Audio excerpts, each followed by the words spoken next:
Is copper excess holding you back in the trauma healing journey?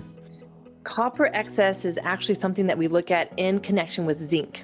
And so it's the copper to zinc ratio rather than the actual just number of copper in your blood.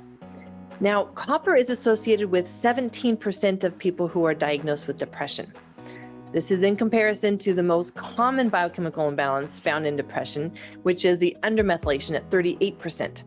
So with the copper coming in at 17% of those diagnosed with depression, let's understand this a bit, because if you have high copper, you will get stuck in survival mode. Your nerve cells will be stuck in that cell danger response, the survival response, and you will not be able to make much progress with changing your mood, changing your thoughts, changing those trauma patterns. So with the copper, what happens is that it actually increases levels of norepinephrine or adrenaline in your body and decreases dopamine, resulting in depression and many times anxiety, agitation, and what can be seen as emotional outbursts.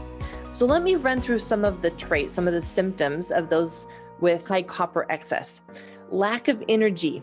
And this is one thing that you will notice as I run through these traits. Not all of them are mood related. Many of them are physical symptoms that show how the copper is affecting our tissues and what's happening on that cellular level.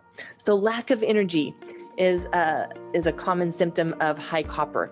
Disruptions in sleep, high anxiety, reduced interest in previously enjoyed activities, can even have some suicidal ideation.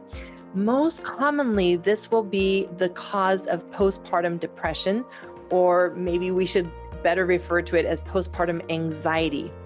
95% of those have this high copper excess. There is a relationship between the copper and the estrogen, and so this would be why. And there is this increased estrogen during pregnancy with the decrease afterwards resulting in that high copper and those mood symptoms. The copper is what can also cause things like ringing in the ears, sensitivity to cheap metals or clothes tags, lighter skin, inability to tan. And some of the other physical symptoms can be endometriosis, fibroids, PCOS, lack of energy. We talked about the fibromyalgia, the chronic fatigue syndrome.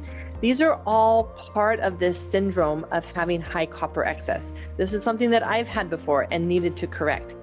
And so there is a download where I have a summary of the biochemical imbalances.